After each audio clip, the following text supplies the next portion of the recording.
What's your message to the Heat fans? Miami Heat!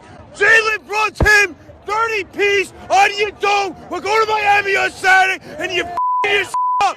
Let's go now!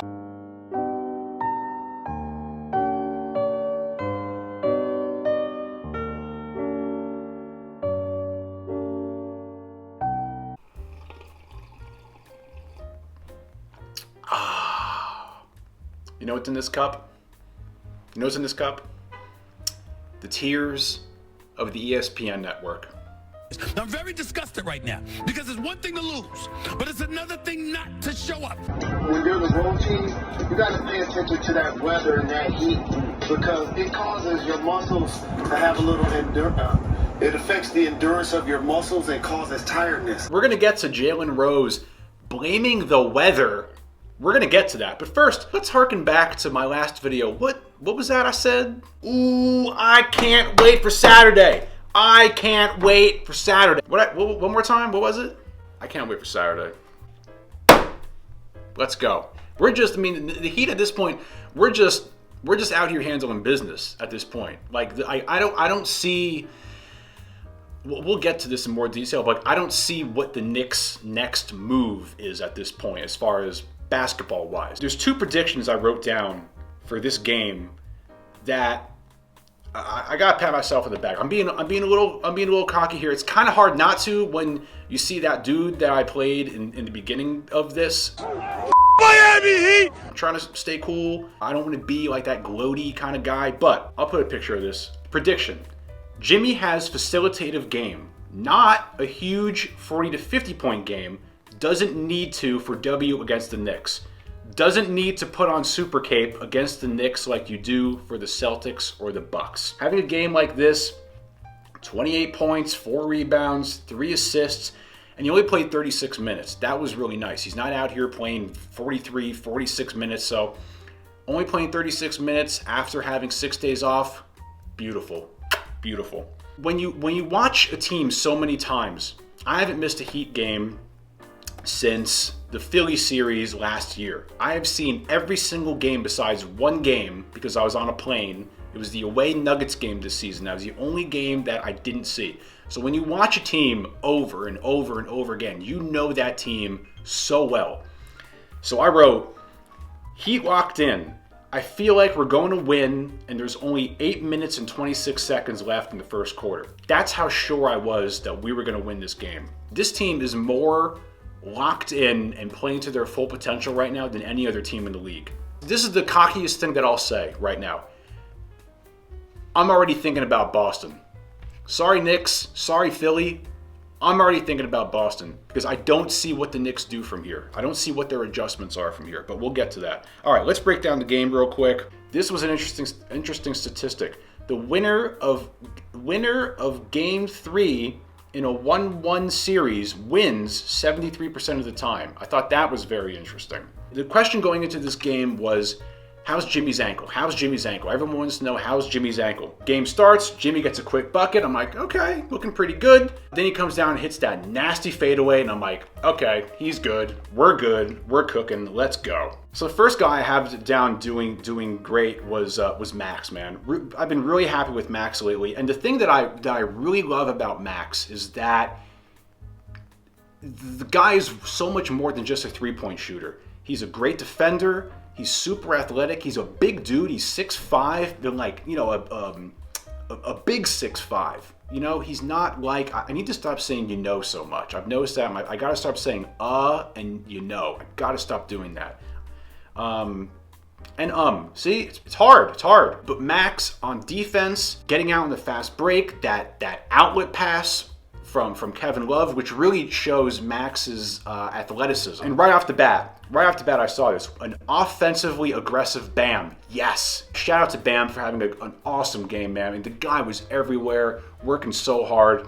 Did you notice who was pretty invisible this game? Hartenstein, Robinson. Mitchell Robinson, 14 minutes, 2 points, 5 rebounds. Hartenstein, 26 minutes, 0 points, 1 assist, 3 rebounds. Neutralized. Beautiful. Let's go. So second quarter comes around. We're cooking. I I'm in heaven at this point because what's happening? Duncan Robinson and Haywood Highsmith are hitting three-pointers. And I'm just like, it's so beautiful to see. Players of the game, honestly, this game, Heat bench, man. Heat bench. The bench players killed it this game. They were up 14-0 against the Knicks bench in the first half. Amazing. I had another demonic laugh. I do my little demonic laugh at certain points of the game. My demonic laugh of the game came when we had, here was our lineup. Okay, you ready for this lineup? Kyle Lowry, who's 37 and 6 feet tall and is built like a diesel mechanic. Caleb Martin, undrafted. Cody Zeller, bald 30-year-old big scary white guy. Duncan Robinson, undrafted. Haywood Highsmith, undrafted. And we're out there. Kyle is hitting a three-pointer, and I'm just like,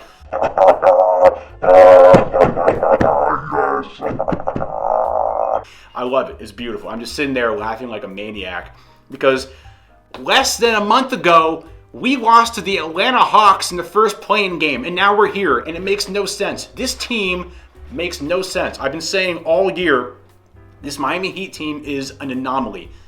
Rules don't apply to them. Statistics don't apply to this team because they have a bunch of maniacs like Spo and Jimmy. Something has clicked into this team, and they play basketball like they are completely invincible, and it is beautiful to see. Heat playing with a 10-man rotation, which is interesting. Cody Zeller and Haywood shout out to Cody Zeller and Haywood Highsmith, man.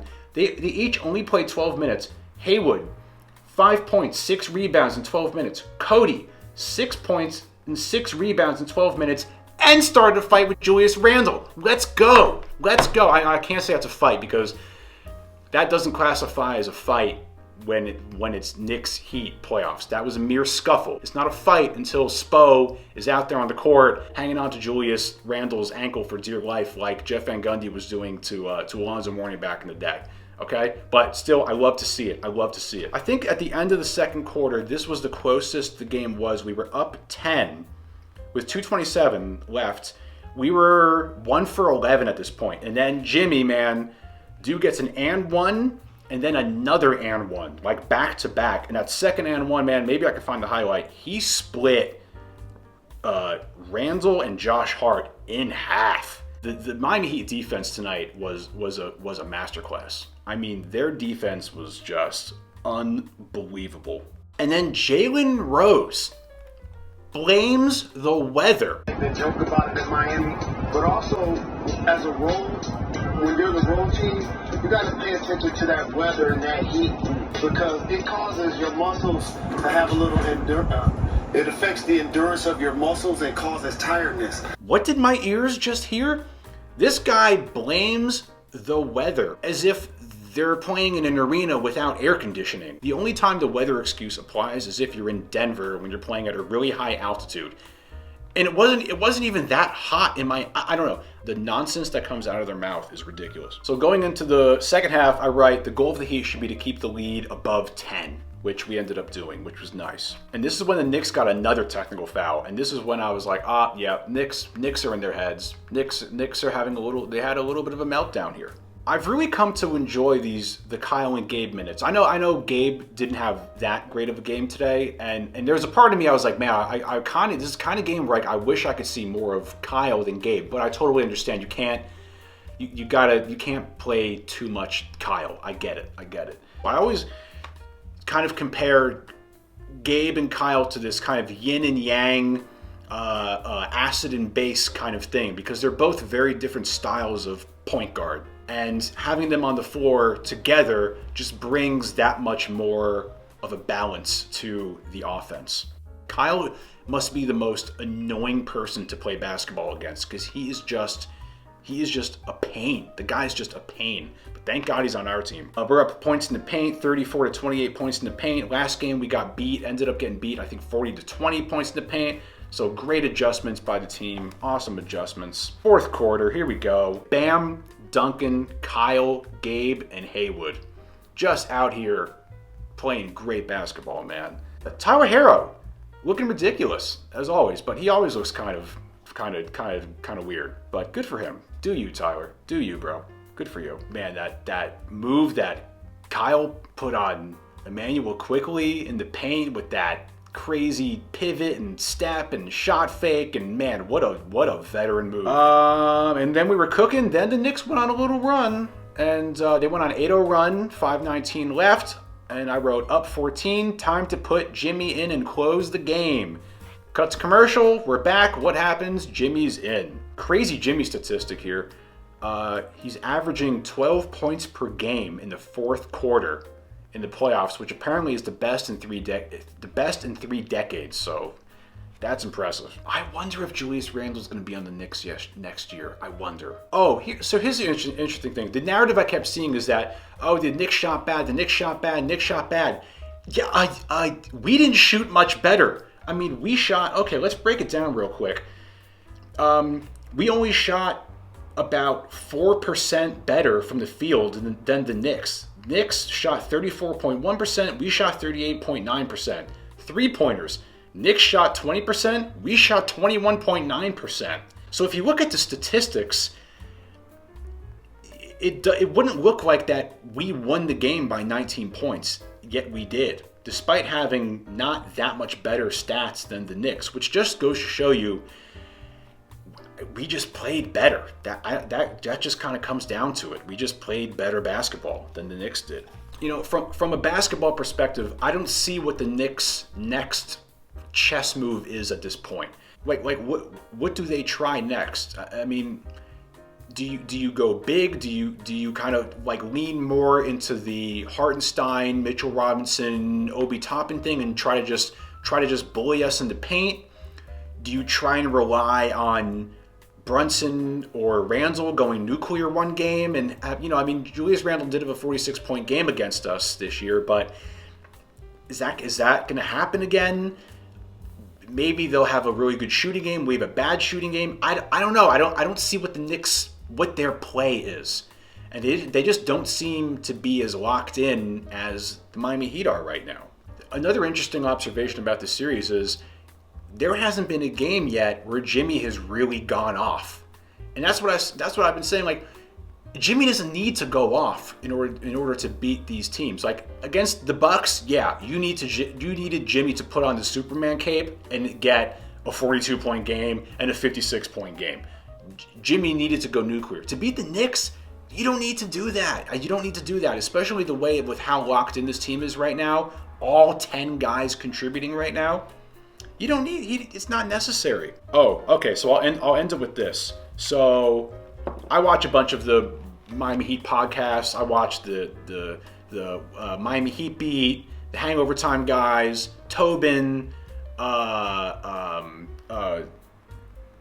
5 Reasons guys. But this was on Locked On Heat. But I watch all those guys. They're all awesome.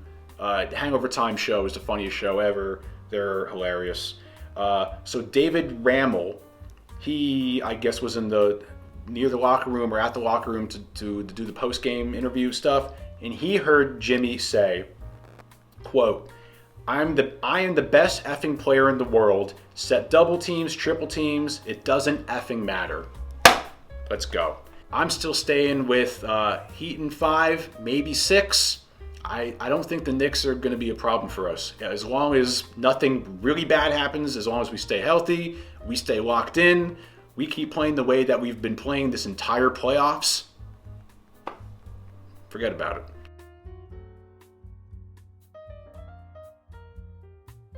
All the talk about your ankle heading into this game, and then you pull out after the whistle, double clutch, first dunk. Just where'd that one come from? I don't know. That's for everybody that think I'm not athletic. I just choose not to dunk the basketball like that. It just take too much energy. But I shall get back to my two-handed flushes.